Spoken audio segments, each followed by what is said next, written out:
اعوذ باللہ من الشیطان الرجیم، بسم اللہ الرحمن الرحیم۔ یہ علم بدی کے مختلف اقسام کے ساتھ حاضر ہیں سید صداقت علی۔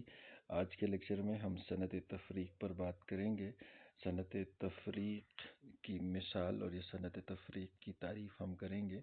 سب سے پہلے آپ دیکھیں کہ علم بدی کی اصطلاح میں، علم بدی یہ یاد رکھیں کہ علم بدی کی شاخ ہے کہ اصطلاح میں صنعت تفریق سے مراد ایک قسم کی دو چیزوں میں فرق ظاہر کرنا، ایک نوع کے، یا یوں کہہ لیں کہ دو چیزیں آپس میں شعر میں دو باتیں ایسی لے کر آئیں اور ان دونوں میں فرق بیان کیا جائے تو اسے ہم صنعت تفریق کہیں گے۔